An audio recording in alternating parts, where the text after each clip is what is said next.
اعوذ باللہ من الشیطان الرجیم بسم اللہ الرحمن الرحیم۔ ہم سورۃ البقرہ کا ترجمہ پڑھ رہے ہیں اور آج آیت نمبر 158 سے ہم ترجمہ شروع کریں گے۔ یقیناً صفا اور مروہ اللہ کی نشانیوں میں سے ہیں، لہٰذا جو شخص بیت اللہ کا حج یا عمرہ کرے اس کے لیے کوئی گناہ کی بات نہیں کہ وہ ان دونوں پہاڑیوں کے درمیان سعی کرے، اور جو برضا و رغبت کوئی بھلائی کا کام کرے گا اللہ کو اس کا علم ہے اور وہ اس کی قدر کرنے والا ہے۔ جو لوگ ہماری نازل کی ہوئی روشن تعلیمات اور ہدایات کو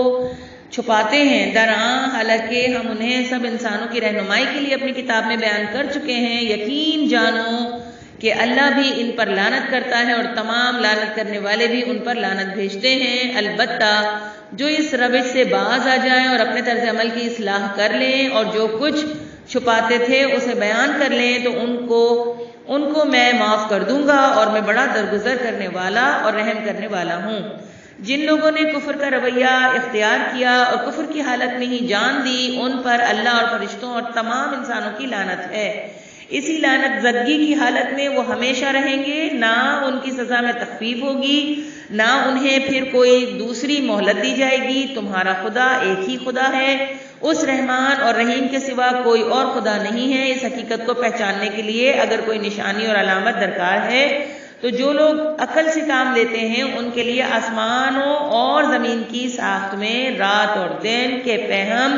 ایک دوسرے کے بعد آنے میں، ان کشتیوں میں جو انسانوں کے نفع کی چیزوں کے لیے ہوئے دریاؤں اور سمندروں میں چلتی پھرتی ہیں، بارش کے اس پانی میں جسے اللہ اوپر سے برساتا ہے، پھر اس کے ذریعے سے مردہ زمین کو زندگی بخشتا ہے، اور اپنے ہی انتظام کی بدولت زمین میں ہر قسم کی جاندار مخلوق کو پھیلاتا ہے، ہواؤں کی گردش میں اور ان بادلوں میں جو آسمان اور زمین کے درمیان تابع فرمان بنا کر رکھے گئے ہیں۔ بے شمار نشانیاں ہیں، مگر وحدت خداوندی پر دلالت کرنے والے ان کھلے کھلے آثار کے ہوتے ہوئے بھی کچھ لوگ ایسے ہیں جو اللہ کے سوا دوسروں کو ان کا ہمسر اور مد مقابل بناتے ہیں، اور ان کے ایسے گرویدہ ہیں جیسی اللہ تعالیٰ کے ساتھ گردیدگی ہونی چاہیے، حالانکہ ایمان رکھنے والے لوگ سب سے بڑھ کر اللہ کو محبوب رکھتے ہیں۔ کاش جو کچھ عذاب کو سامنے دیکھ کر انہیں سوجھنے والا ہے وہ آج ہی ان ظالموں کو سوجھ جائے کہ ساری طاقتیں اور سارے اختیارات اللہ ہی کے قبضے میں ہیں، اور یہ کہ اللہ سزا دینے میں بھی بہت سخت ہے۔ جب وہ سزا دے گا تو وہ کیفیت کیا ہوگی کہ وہی پیشوا اور رہنما جن کی دنیا میں پیروی کی گئی تھی اپنے پیروں سے بے تعلقی کا اظہار کر دیں گے،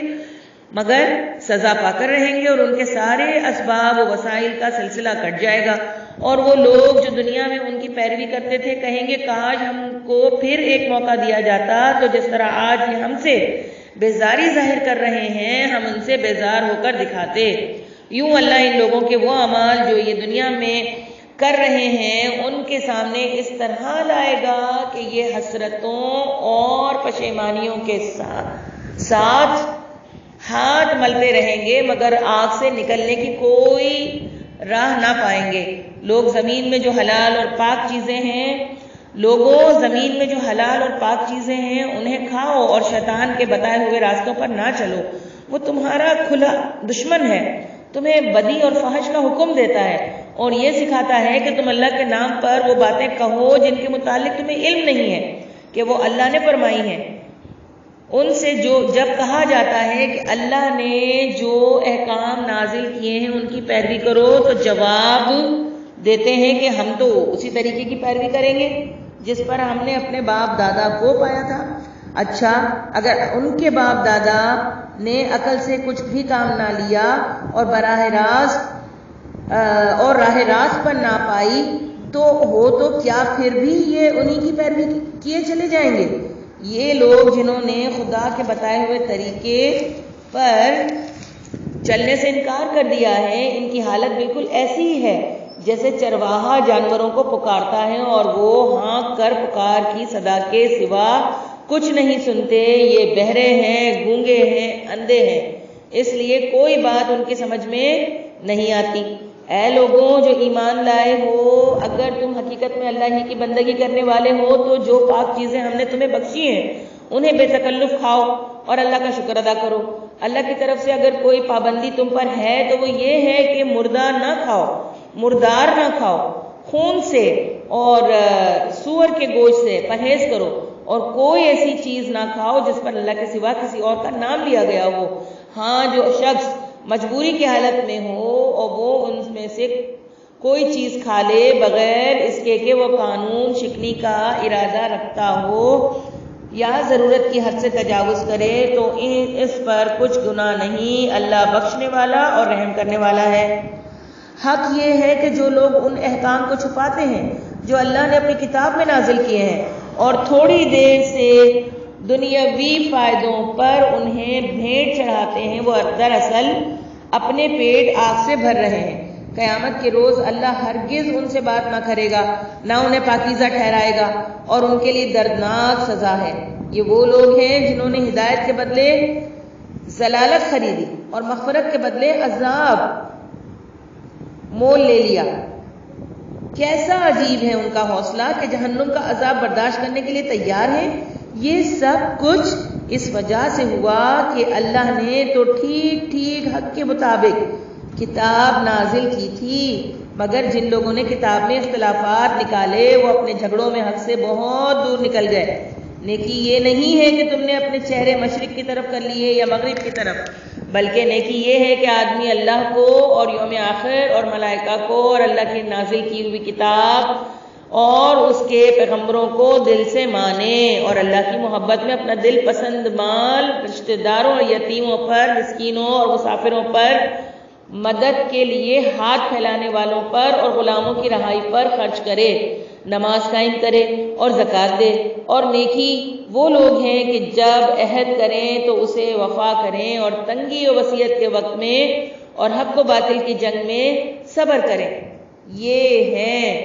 راست باز لوگ اور یہی لوگ متقی ہیں۔ اے لوگوں جو ایمان لائے ہو تو تمہارے لیے قتل کے مقدموں میں قصاص کا حکم لکھ دیا گیا ہے۔ آزاد آدمی نے قتل کیا ہو تو اس آزاد ہی سے بدلہ لیا جائے گا، غلام قاتل ہو تو وہ غلام ہی قتل کیا جائے گا، اور عورت ہے اس جرم کی مرتکب ہو تو اس عورت ہی سے قصاص لیا جائے گا۔ ہاں، اگر کسی قاتل کے ساتھ اس کا بھائی کچھ نرمی کرنے کے لیے تیار ہو تو معروف طریقے کے مطابق خون بہا کا تصفیہ ہونا چاہیے، اور قاتل کو لازم ہے کہ راستی کے ساتھ خون بہا ادا کرے۔ یہ تمہارے رب کی طرف سے تخفیف اور رحمت ہے، اس پر بھی جو زیادتی کرے اس کے لیے دردناک سزا ہے۔ عقل و